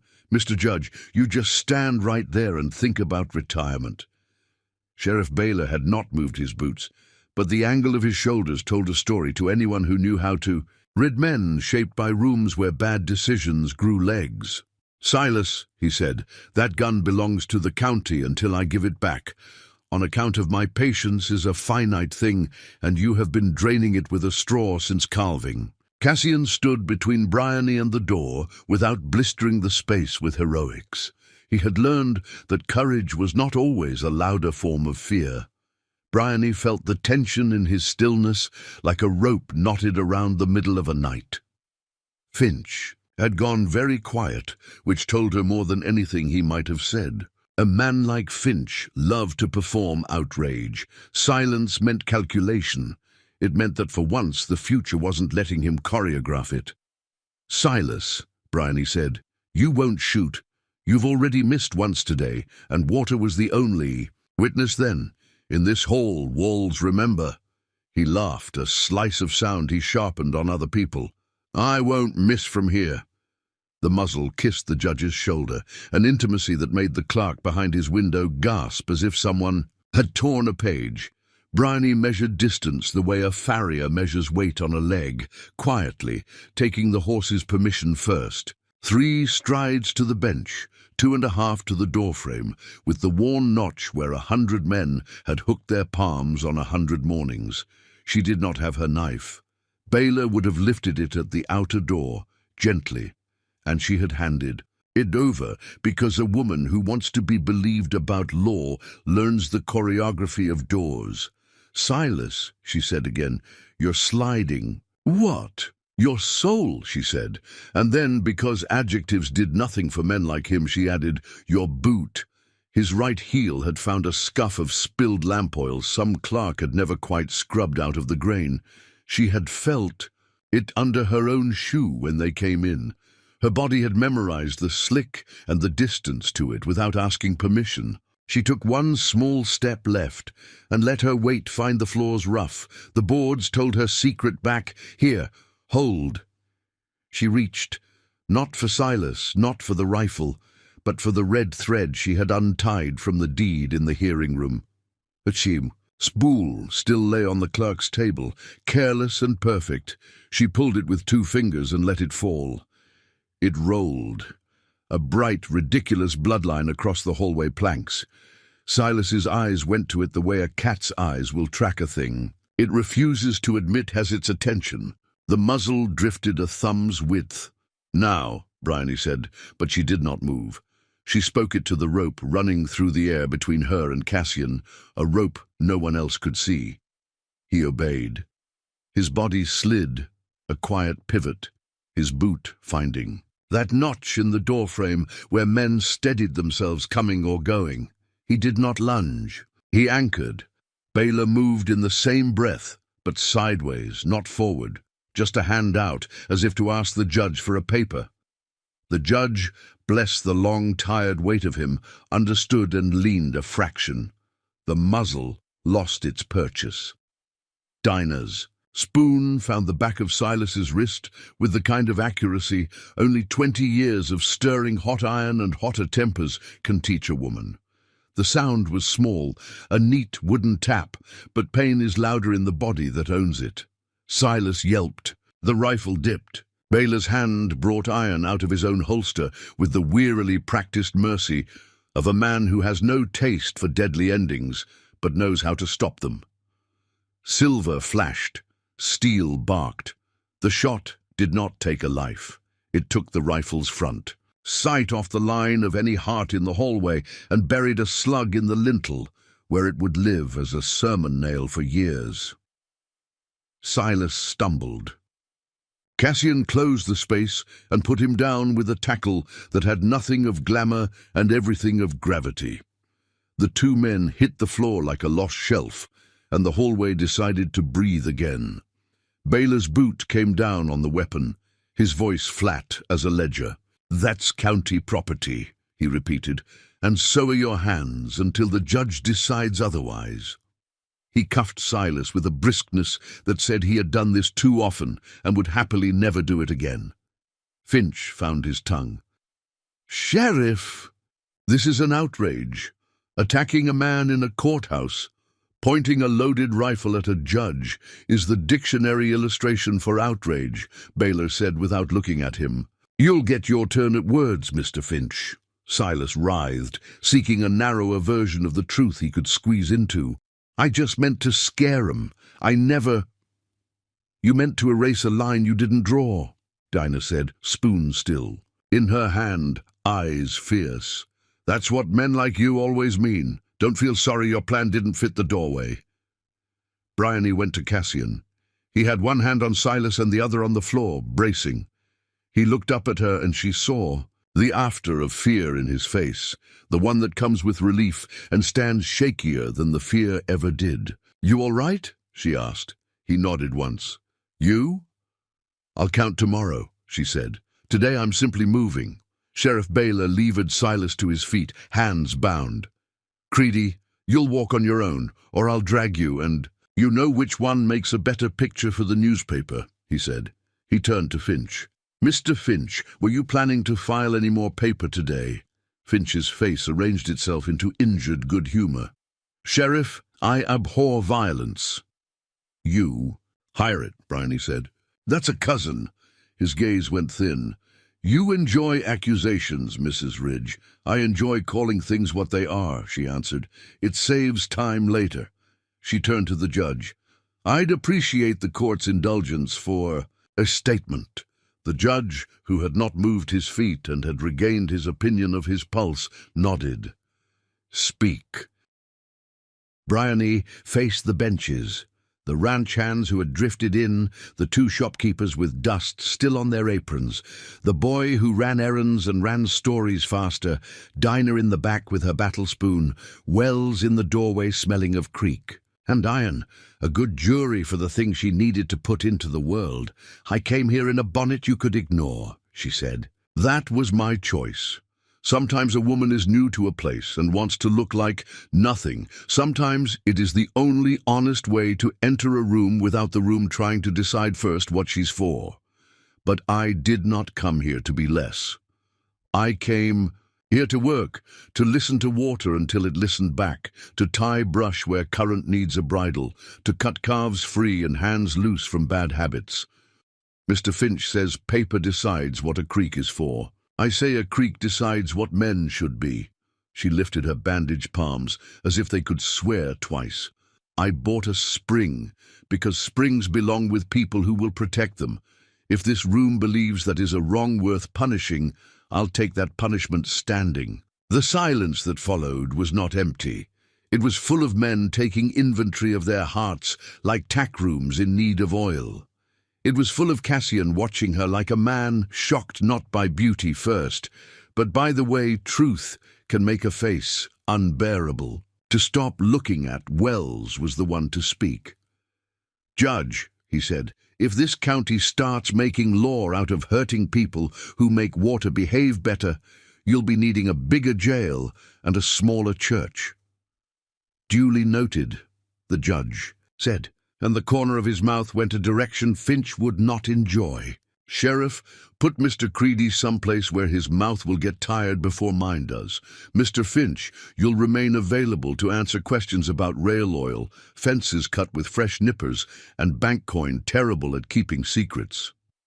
Baylor marched Silas out through a hallway made wider by relief. Finch followed on the current of his own dignity and found the door more narrow than his shoulders wanted it to be. The room exhaled. Dinah put her spoon in her pocket with the small ceremony of sheathing a sword. The clerk returned to his books and found his pen had a better opinion of ink today.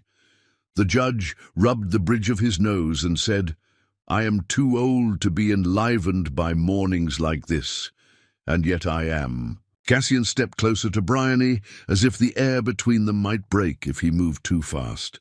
"I've been keeping cattle numbers in my head, while other men keep their eyes on me," he said. "Today, I kept my eyes on you instead. I'm not sure I'll ever look away." She felt her face flush and did not scold it. "Look away when you're riding a ridge," she said. "I'd like you kept in one piece." They left the courthouse into a noon that had recognized itself at last. The square had taken on that brightness towns put on after choosing right in public. Dinah touched Bryony's elbow in passing, not to guide, but to anchor. "You left your bunny on a chair," she murmured. Bryony reached up and found only braid and air. She thought of going back for the bonnet and decided against it. The sun did not burn her. It considered her and moved on. "Home," Cassian said. He didn't know he'd use the word the way she'd begun to understand it. She took it like a gift and did not unwrap it yet. The week rolled toward itself in a chain of hours that knew better than to tangle. Sheriff Baylor's deputy, young, attentive, with a streak of fairness running through him as straight as a strip of new leather, took statements and walked rail camp to rail camp until he found 3 men willing to admit they'd seen Silas drink with a pair of boys who liked wire too much. The dam held, thanks to Brush and Prayer and Wells's bad temper. The lattice drank silt and spit it where it would do no harm. Calves bawled and then forgot their complaint. Finch spent his days like a man used to charging for minutes who had been forced to give them away. His smile stayed in place, his eyes learned to worry.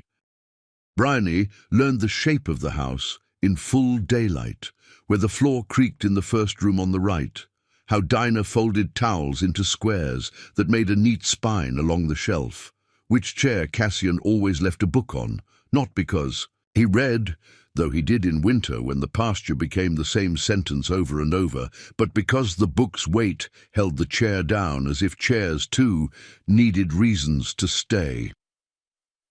Men began to ask Bryony questions and then did not apologize for asking them. They asked where the fence ought to dogleg when the wash ran high.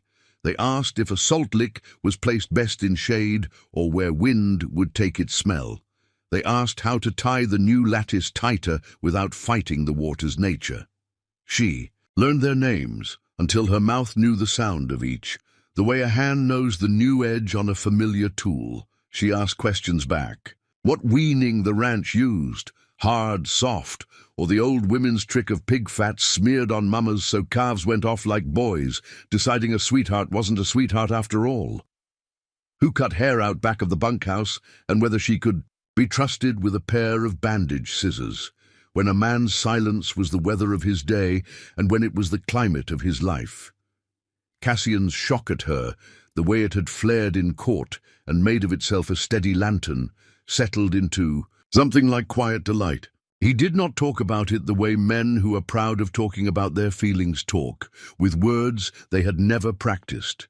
He lived beside it like it was a creek he respected. When he stood at the bend and watched the current take the line, she had taught it to love. He would glance at her, the way a man glances at weather and then back to the work. It was the right kind of reverence. She did not want worship. She wanted a partner who understood she did not mean to be a small story someone else could quote. One evening, 3 days after Silas had been walked past the cells to a back room that held a chair as sturdy as a confession, Cassian found Bryony in the tack shed, rewriting a harness with a patience she had learned from wanting things to last. "Baylor sent word," he said. "Silas talked enough. Finch paid rail boys to cut the south wire and encourage a run if we got a wind. Nothing that will land a banker in jail, but enough to cut him from any room where men still say their prayers." Bryony tightened. "A buckle. Prayer is a habit hungry men keep because it tastes like meat," she said. He leaned against the doorframe and watched her. "He'll try again. Not with fence, with paper. He'll find the paragraph the judge forgot to quote and make it bite." "I bought the spring for that reason as much as for water," she said. "Paper fights paper, but if paper arrives first with a good temper, the fight can be short." She wiped her hands, then turned because of the way he had gone quiet. "Bryony," he said, voice low, "I married a person I thought would keep a table steady. I did not expect—" He stopped and shook his head, which had learned that stopping in time is sometimes the bravest thing. "I did not expect to stand on a riverbank, with my heart feeling like it had discovered a new thing inside it, and not be angry at the discovery." She frowned, not unkindly. "Anger is the ordinary first answer to surprise," she said. "It's the body's way of saying, I meant to be ready and I wasn't. I'm surprised too." She let the words find the floor between them, "and sit like a chair at how this looks from inside my bones." He took off his hat and turned it once, a nervous habit he might someday unlearn. "Are you content?" She thought of the creek's hum at dawn, of Dinah's spoon, of the courthouse, of the weight of the deed in her hands, of the way Cassian had held the rope at the dam, and how the rope had told her he would not let go. even if she shouted at him to see if his stubborn could be shook. She thought of how many times she had said no to men who wanted to make her smaller, and of the new word that had begun to move in her like a calf stretching in a belly not yet, ready to speak its name. "I am becoming," she said. "Content is what you call a place when you're done walking." He nodded slowly. "Then we'll walk." He did not reach for her. He stood in the door, and the last light made his face into a study of a man who had been given something he had not known how to ask for. The final push came not with dynamite, but with print. Finch posted bills 2 days later, neat type, smug ink, announcing an auction of notes held by the bank on several ranches, Ridge among them, with penalties assessed for reckless alterations to watercourse features. Men gathered in the square to read and spit and swear. Women read and did not spit. They set their mouths and then set more bread. "Can he do that?" Wells asked, furious in the way of a man angrier for his neighbor than for himself. "Not if the notes are current," Dinah said, folding one of the bills in half with a violence it took paper well to endure. "And they are." Bryony looked down the list. The numbers were not wrong, they were bent. A line item titled "Inspection Fee" had grown a tail like a rattler. A public risk assessment had appeared where none had the week before. She could see the trick, not to take Ridge whole, but to starve it, to make men look elsewhere for credit and find only Finch's hand. "I need Widow Lark," she said. "You want to pray or to fight?" Dinah asked. "Yes," Bryony said, and then, with a quick, unladylike grin that felt like her father's better days, "Bring your spoon." They rode out early, while the creek still wore its morning hush. Buttonhook Spring sat in a cup of rock and trees that had learned to be generous with their shade. Widow Lark had a back like a board and a face that had chosen to keep its softness in one drawer and its knives in another. "You didn't waste time with the clerk," she said, after Bryony explained, succinct as the path of a thrown stone. "Good." She poured coffee that tasted like work and considered the bill. "Finch has been selling men to themselves for years. He started with chairs and ended with the floor." "I want to invite people," Bryony said. "Here, the owners of water that feeds the cold water, you, the Doyles above you, Hatch's widow, the tribe who still use the North Wash in spring. I want water to hear us say what it is for." "You want a compact," Widow Lark said, and her eyes gleamed. "And you want the spring to witness it?" "Yes." "You'll get the tribe?" "I'll ask," Bryony said. "Properly, if I can learn in time." Widow Lark nodded. "You learned brush from a woman. You'll learn asking from one too." 2 days later, Buttonhook Spring saw more hats than it had seen since the year the railroad had promised to come, and then not come. The Doyles arrived with a baby carried as if it were shorthand for the future. Hatch's widow came with her sleeves rolled, which is how you carry grief without making other people have to set a place for it. Wells brought a string for measuring in case men needed numbers to feel less frightened.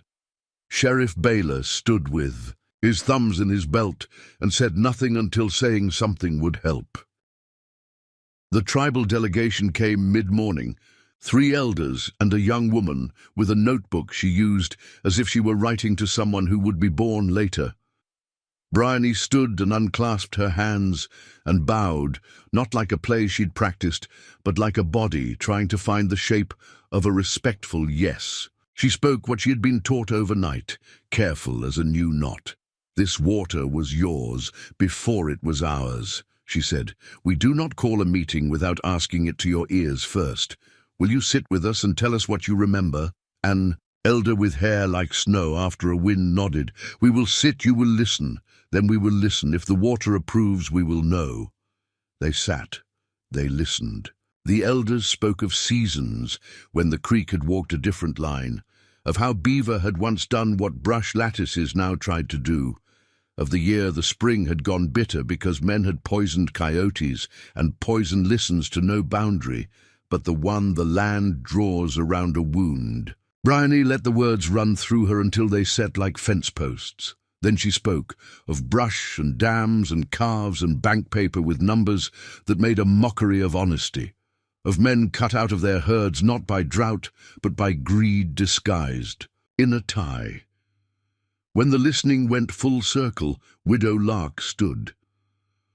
"I sell water when it buys life," she said. "I do not sell it to men who want to own a voice." She looked at Bryony. "You want to write what this spring is for. I want to write it down because men forget what's not written," Bryony said. "And I want to write it in a way that still means something when the clerk dies and the next clerk is hungry," they wrote. 4 paragraphs that said, "This spring feeds this creek, which feeds these families and herds. Its flow shall not be impeded for profit. Its care falls to those in this circle and those they name.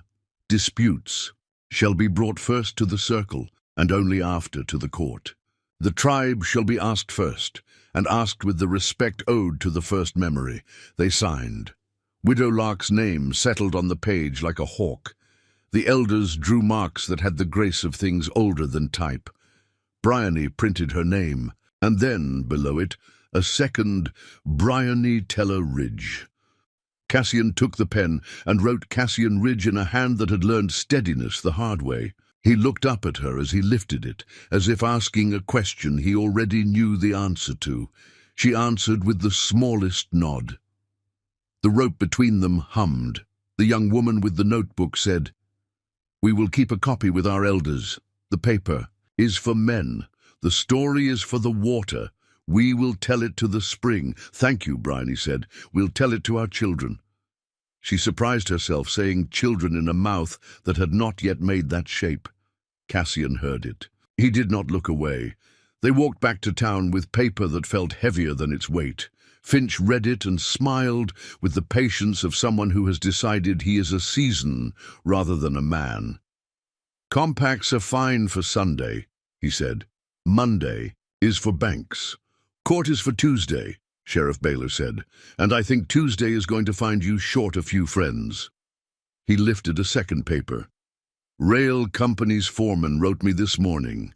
Seems a barrel of oil went missing, and 2 boys bought themselves a nipper made of New York steel. Seems a man matching Mr. Creedy's description paid cash in a way that made the company book itch." Finch's patience frayed. "You have nothing on me." "We have a town," Baylor said. "Turns out I like those odds." The auction failed to be an auction. Men gathered anyway, because men will always gather where trouble means to dress itself in manners. The bank's steps looked polished with expectation. Finch stood at the top, 2 clerks on either side like bookends. He began to speak words he had learned in the city and watched them fall short of the people he wanted them to impress. Bryony stood not at the front, but in the thick of the crowd. She wanted to feel how a town decides. She wanted to hear the grunt of it. Dinah stood on one side of her, Wells on the other. Cassian's arm brushed hers, not to possess, but to declare the space between them shared. Finch read lot numbers. The first was a neighboring spread, drought-bitten but still stubborn. He called for bids. No one spoke. He called again. Silence took off its hat and sat down in the middle of the square. A voice said, "We don't buy our neighbors." It came from Hatch's widow. She held no gun. She held the edge of her apron like it was a line that had to be held. Finch tried to laugh. "This is not charity, Mrs. Hatch. This is business." "Business is a word men use to hide their appetite," Widow Lark said from the back. "We ate yesterday. We'll eat tomorrow. We don't have to eat each other." The tribe's young woman stepped forward. "The spring will not bless people who sell a creek while it's running," she said. "If you insist, we will tell that story to our children." She did not raise her voice. She raised the temperature of the day by letting truth burn where it landed. Finch's mouth tightened. He announced the ridge note. He described penalties as if they were virtues. He asked for bids again. A man in a hat with a crease too sharp, somebody from the rail camp with overmuch confidence, made a noise like a number just to please Finch.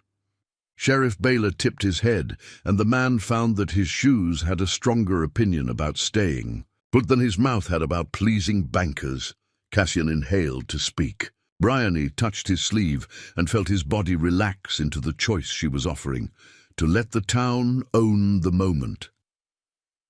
Dinah started a slow clap. It was not applause.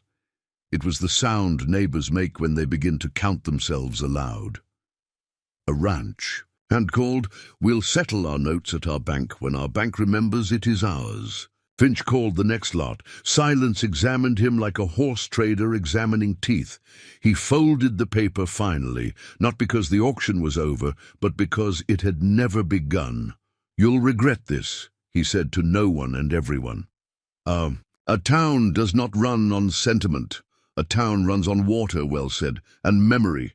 Finch took 2 steps down the bank stairs, like a man descending into a river he had been told was shallow. Sheriff Baylor stepped up from the side and put a hand to his chest, not violent, merely inexorable.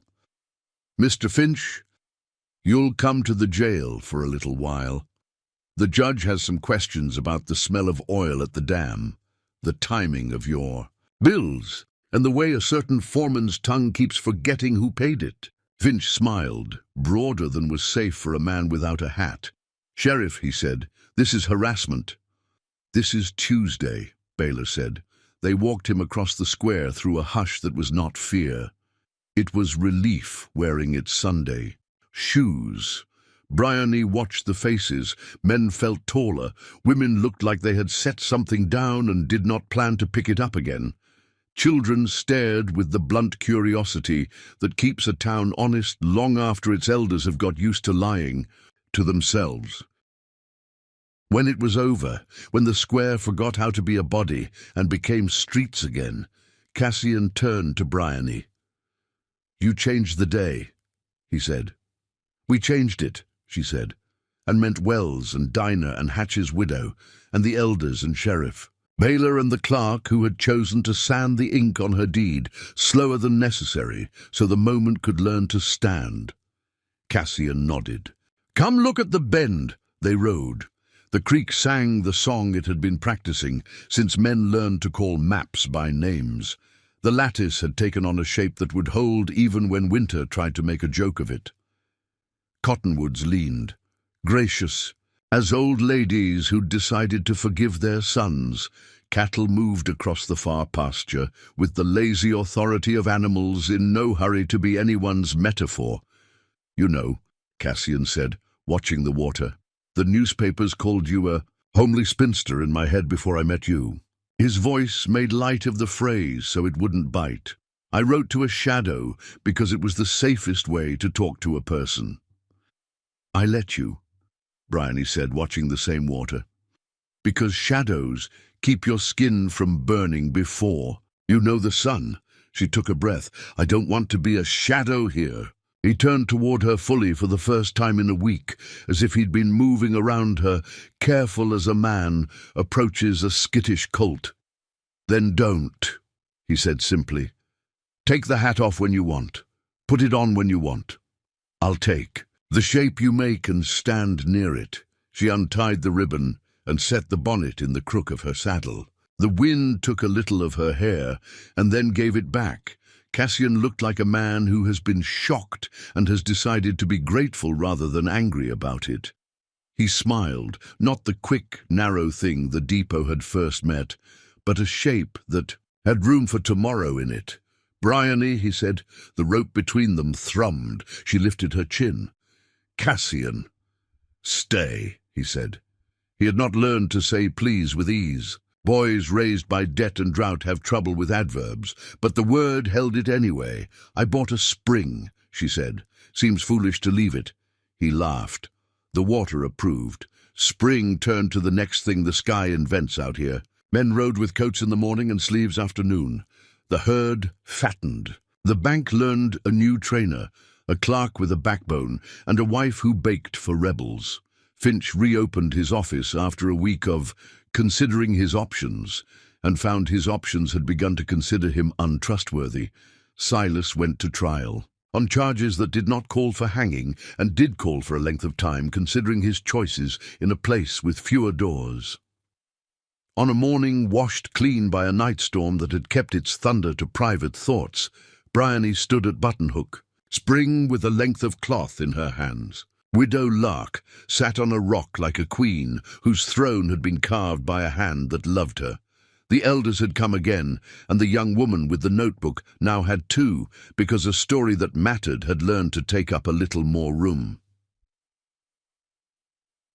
Bryony tied the cloth to a willow branch and let it move in the small wind. "A ribbon for what we said here," she murmured. The elder with snow hair nodded. "Our people tie prayer cloths," he said. "Your ribbon is close kin." He touched the willow with 2 fingers the way a man touches a new foal. "Keep telling the water the story. It will remember you."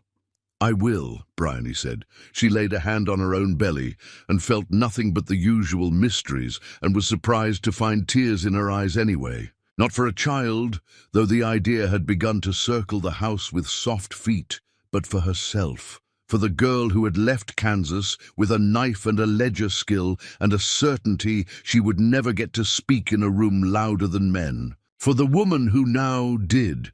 On the ride back, Cassian watched her as if he wanted to say something and was trying to find a word that fit in the saddle. She waited, because patience is a kind of respect you give a person when you want the right words to arrive. "I've been thinking about the marriage," he said at last, "about how we made it to keep a table from wobbling. I don't want a table anymore. I want a house with a door you can slam and open by your own hand, and a window. We argue about leaving cracked in winter. I want you to keep a spring in your name because it makes the entire valley wake up earlier. I want you to walk this place like you own it. Not because I signed something, but because you do the work that owning asks." He blew out a breath and looked at the sky like it might grade him. "What I mean is, will you be my partner? Not because the bank likes it, because I need it, because I want it." She looked at him, at his hands, which had forgotten how to be soft and were learning again, at his face, which had been carved by the kind of honesty that doesn't always sound nice, at the rope between them, which hummed a note so true even. A deaf man could have felt it. "Yes," she said, "on the condition that you never ask me to be smaller. Not once, not even to make a stranger comfortable." He nodded solemnly, as if she had asked him to keep water from climbing hills.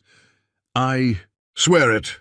"And you," she added, "will let me tell you when your jaw has set so hard you're about to break a tooth on a thing that could be moved with a finger." He laughed. "Then we're even. You tell me when I'm a fool. I'll tell you when you're about to climb a wall that can be taken apart with a sentence." "Deal," she said, and they shook absurdly, like traders who had just made a purchase that would change a town. On the first Sunday after the leaves along the creek learned again how to be louder than dust, the town set tables on the square and called it a festival because they did not have a better word for "we survived and chose not to eat each other." Dinah brought pies that made men stop arguing mid-accusation. Wells sang, bad and proud. Baylor danced with his wife, and then with Hatch's widow, and then with the clerk's mother, because a sheriff who remembers to ask old women for a turn is a sheriff who will get elected until he decides to rest. Bryony stood beside Cassian and felt the crowd move around them and did not feel like a shadow or a symbol, just a woman with dust on her hem who had done what needed doing and would again. She let the wind talk to her hair. She let Dinah kiss her on the temple like a benediction. She let Cassian's hand rest against her back in the polite, simple way men touch wives they respect. "Mrs. Ridge," Widow Lark said, surprising them. "You look brighter without that bonnet."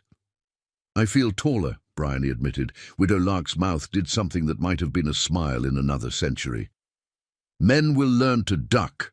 The young woman from the tribe approached and handed Bryony a folded page. "For your house," she said, "we drew the story of the spring. We put you in it, not your face, your hands." Bryony opened it. Brush, water, lattice, a ribbon on a willow, a rope taut between 2 figures, a spoon glinting in a doorway. She swallowed something that wanted to take her knees. Cassian saw it too. "We'll hang it over the table that isn't a table." He said she laughed. She wept a little. The town made a circle, and the band started in on a tune that made even men with 2 left feet hunt for their right ones. Cassian held out his hand. "Walk with me in a circle," he said. "That seems like a good way to teach our feet what our hearts are already doing." She took it. They turned with the town. The creek moved beyond the far buildings, saying the same thing 1,000 different ways, as water always does when people finally learn to shut up long enough to hear it. When the dance ended, and the sun found the top of the day and then decided to be lazy about leaving, Cassian leaned and spoke low, the way a man leans when he has made up his mind to live inside his life. "I was shocked when you climbed the dam. I was shocked when you bought the spring. I'm still shocked when you take your hat off and the sun makes its own plans.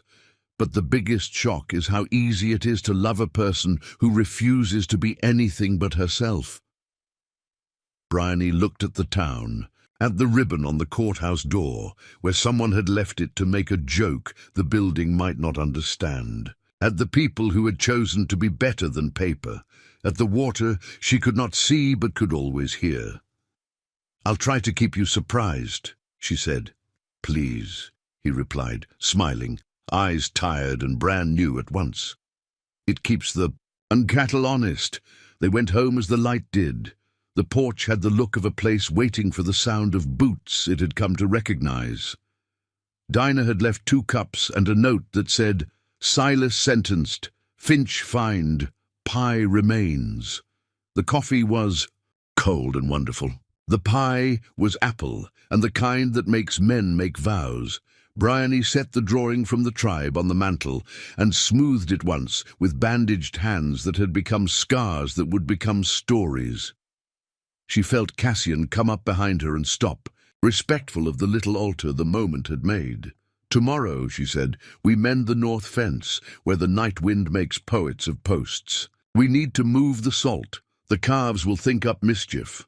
"Tomorrow," he agreed. "Tonight we sit." They sat. The wind came down the draw and put its shoulder on the house the way friends do when they mean to stay. The creek hummed. The spring did what springs do when people write their names down where their mouths can find them later. It remembered. A town slept without keeping one eye open for men with paper. A sheriff dreamed of ballots and dances. A widow counted rent, paid by dignity. An elder told a child a story that would remain true when the child forgot the names and remembered only the feeling of being held by a circle. Bryony Teller, Ridge, looked at the road that had brought her here and did not wish to go back, and did not fear to go forward. She was not the woman men thought a homely spinster looked like. She was the woman water looks like when it chooses a bank and keeps to it through a season that will break weaker things. She took Cassian's hand and felt the rope go slack because it had become something else entirely. Choice braided to choice, strong and easy in the palm. 2 more great stories are next.